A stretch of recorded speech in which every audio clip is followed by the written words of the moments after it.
সারাদিন রোজা রেখে প্রত্যেক দিন তেল ঝাল ভাজা পোড়া দিয়ে ইফতার না করে চাইলে মাঝে মাঝে ঠান্ডা ঠান্ডা এই ফালুদা দিয়ে ইফতার করতে পারেন।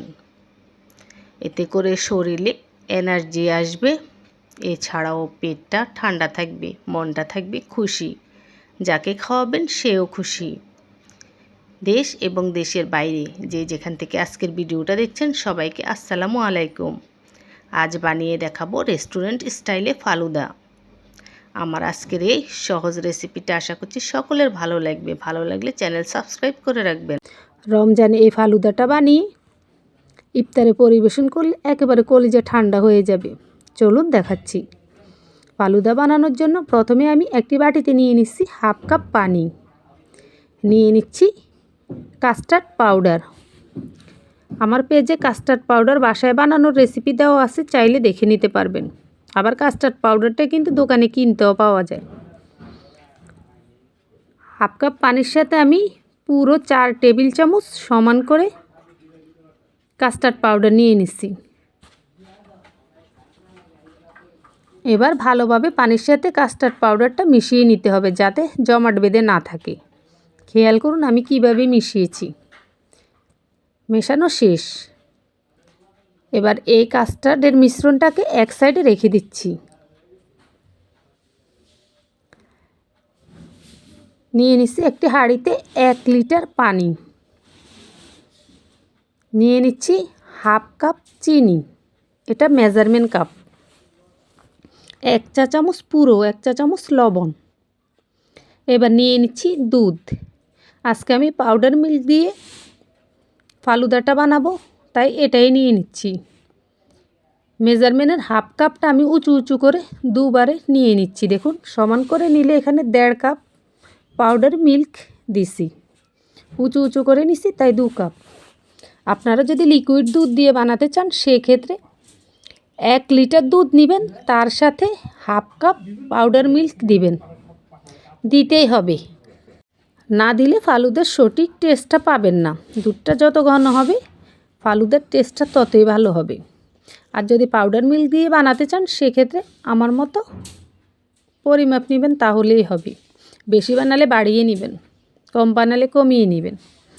আর এইভাবে বানালে এই পরিমাপে বানাবেন। দিয়ে দিছি 4টি এলাচ। পাউডার মিল্কটা দেওয়ার আগে আমি কিন্তু চুলার আঁচটা জ্বালিয়ে দিছি। পানিটা একটু গরম হয়ে গেলে পাউডার মিল্কটা দিলে পানির সাথে সুন্দরভাবে মিশে তাড়াতাড়ি। তো আমি দুধের গুঁড়াটা পানির সাথে ভালোভাবে মিশিয়ে নিচ্ছি। নিয়ে এবার দেখুন যে কাস্টার্ড পাউডারটা আগে থেকে রেডি করে রেখেছি সেটা আবারও একটু নেড়ে নিচ্ছি। চুলার আঁচটা কিন্তু এখন হাইতে দিছি। দুধটা বেশ গরম হয়ে গেছে। এখন আমি এক হাত দিয়ে কাস্টার্ডের মিশ্রণটা অল্প অল্প করে ঢালছি, আর আরেক হাত দিয়ে নাড়ছি। প্রিয় দর্শক, এভাবেই ঢালবেন আর নাড়বেন, না হলে কিন্তু কাস্টার্ডের পাউডারটা গরম দুধের মধ্যে পড়লে জমাট বেঁধে যাবে। তাই এক হাতে দিতে হবে ধীরে ধীরে, আর আরেক হাতে লাড়তে হবে। তো এভাবেই আমি কাস্টার্ডের সম্পূর্ণ মিশ্রণটা দিছি আর আরেক হাতে নেড়েছি। দেখুন এ থেকে অনবরত নাড়াচাড়া করে এবার একটি মালাই বানাতে হবে।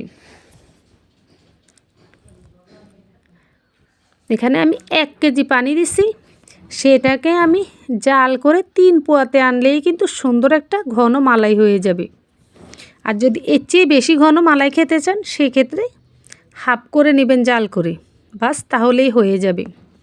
তো আমার আবার ফালুদাতে অতিরিক্ত ঘন মালাই হলে সেটা একটু আঠালো লাগে, আমার সেই ফালুদাটা খেতে ভালো লাগে না। তাই আমি আজকে 1 লিটার পানিতে দুধের গুঁড়া দিয়ে মিশিয়েছি। এখন এটাকে জাল করে 3 পোয়া পানিতে নিয়ে যাব, তাহলে যেই ঘনটা হবে সেটাই এনাফ। তো দেখুন আমি জাল করে 3 পোয়াতে নিয়ে আসছি, তারপরে এলাচগুলো উঠিয়ে রেখে দিচ্ছি।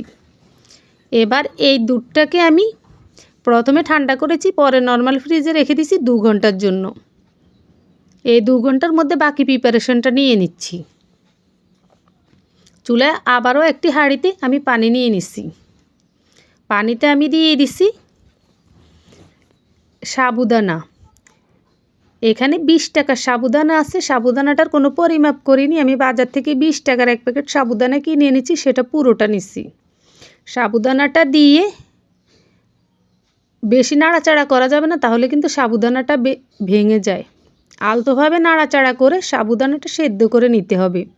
6-7 মিনিট সেদ্ধ করলেই দেখবেন সাবুদানার কালারটা পাল্টে গিয়ে সাবুদানাটা পানি কালার হয়ে গেছে, এই যে দেখুন। তারপরে ছেঁকে নিছি, ছেঁকে নেওয়ার পরে ডুবো ডুবো ঠান্ডা পানিতে ভালোভাবে এগুলোকে ধুয়ে নিছি। একটা উনিতে নিয়ে ধুয়ে নিছি, এভাবে ধুয়ে নেবেন, তাহলে ঝরঝরে থাকবে আর সাবুদানা আর লেগে যাবে না। এবার সাবুদানাটাকেও এক সাইডে রেখে দিচ্ছি। এবার নিয়ে নিছি নুডলস। এটা ম্যাগি নুডলসের প্যাকেট, 1 প্যাকেট নুডলস নিয়ে নিছি। এবার এই 1 প্যাকেটের একটা চাকা থাকে, আপনারা তো জানেন, এর অর্ধেকটা নুডলস আমি এই হাঁড়িতে পানি নিছি আর অর্ধেকটা নুডলস দিয়ে দিছি। দিয়ে দিচ্ছি রেড ফুড কালার। চুলার আঁচটা কিন্তু এরই মধ্যে জ্বালিয়ে দিচ্ছি। এবার নাড়াচাড়া করে এই নুডলসটাকে ভালোভাবে সেদ্ধ করে নেব। আমরা নর্মাল যে নুডলস খাই, নুডলস রান্না করার আগে সেদ্ধ করি যতক্ষণ, এই নুডলসটাও ঠিক ততক্ষণই সেদ্ধ করতে হবে, এর চেয়ে বেশিক্ষণ না। আর সেদ্ধ করার সময় পানিটা কিন্তু অল্প দেবেন, তাহলে ফুড কালারটা নুডলসের গায়ে ভালোভাবে মিশবে।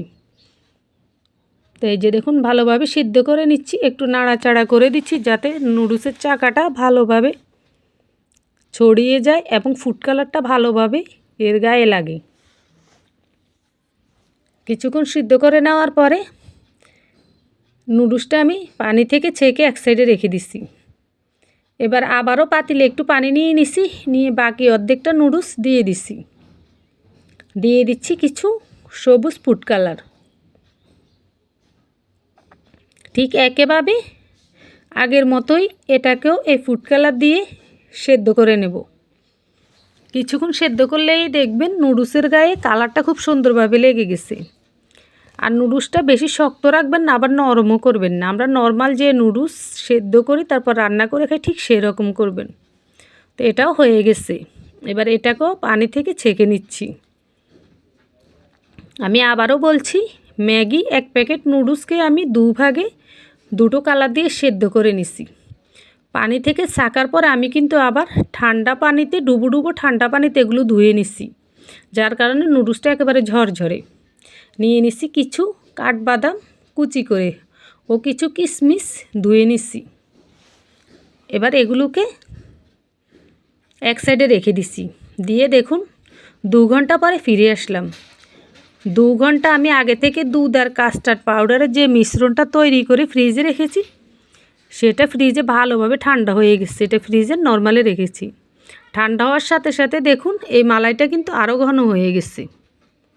এবার মালাইটাকে ঢেলে আমি একটি বাটিতে নিয়ে নিচ্ছি। নিয়ে দিয়ে দিচ্ছি কিছু আঙ্গুর ফল, ছোট ছোট টুকরো করে কেটে নিচ্ছি।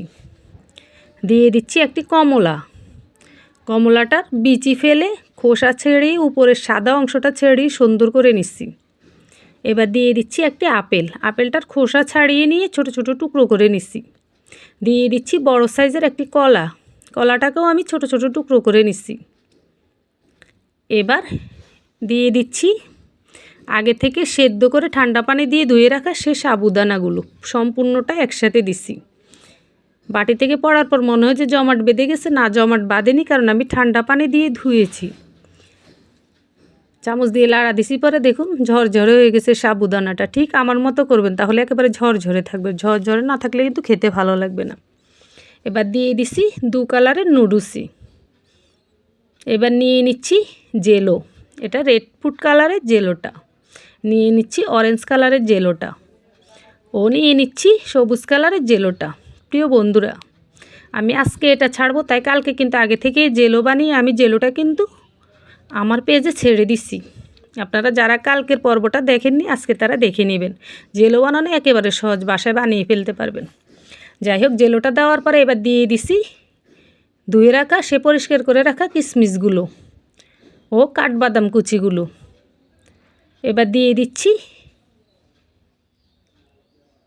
মাঝারি সাইজের একটি আনার ফলের সম্পূর্ণটাই দিয়ে দিলাম।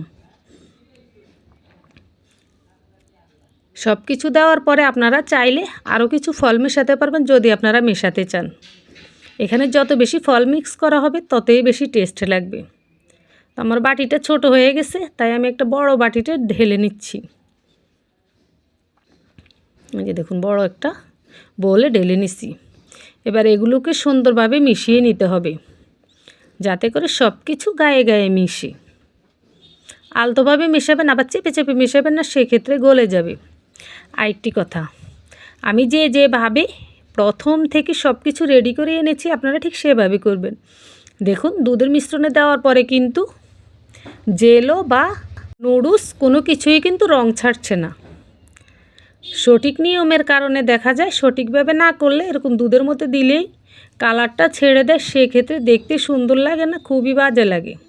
যাই হোক, এবার পরিবেশনের পালা।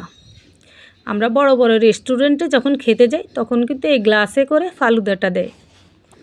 তো আপনি বাসায় যখন পরিবেশন করবেন আপনার পছন্দ মতো গ্লাসে, বাটিতে, প্লেটে যে কোনোভাবে পরিবেশন করতে পারবেন, যেহেতু এটা ঘরোয়া। তো আমি দুভাবেই দেখিয়ে দিলাম। দেখুন, বাটিতে নিয়েও দেখালাম, গ্লাসও। এবার উপর থেকে আরও কিছু জেলো দিয়ে দিচ্ছি সুন্দর লাগার জন্য। সুন্দরও লাগবে, আবার জেলো যত বেশি হয় খেতে কিন্তু ততটাই ভালো লাগে। প্রিয় বন্ধুরা, আজকের এই ফালুদা বানানোর রেসিপিটা আমি চেষ্টা করেছি আপনাদেরকে সুন্দরভাবে বুঝিয়ে দিতে। আমি চাই আমার প্রত্যেক বন্ধুরা বাসায় এই সুস্বাদু ও মজাদার খাবারটি অল্প খরচে বানিয়ে খাক এবং কলিজাটা ঠান্ডা করুক। আশা করছি আপনাদেরকে বোঝাতে পেরেছি। যদি কেউ বুঝতে কোনো অসুবিধা হয় সেই ক্ষেত্রে কমেন্টসে বলবেন, আমি আপনাদেরকে উত্তর দিয়ে দেব। এবার পরিবেশনের পরে আমি আপনাদেরকে গ্লাসটা সামনে নিয়ে দেখাচ্ছি কতটা লোভনীয়। যে দেখুন, খেতে কিন্তু অসম্ভব ভালো হয়েছে, একেবারে রেস্টুরেন্টের মতো স্বাদ হয়েছে। শুধু রেস্টুরেন্টের মতো নয়, তার চেয়ে মনে হয় আমার কাছে 100 গুণ বেশি স্বাদ হয়েছে।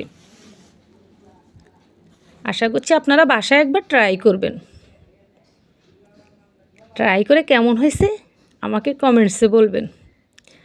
আর প্রতিদিন একই সময়ে নতুন নতুন ভিডিও দেখার আমন্ত্রণ জানাচ্ছি সবাইকে। আল্লাহ হাফেজ।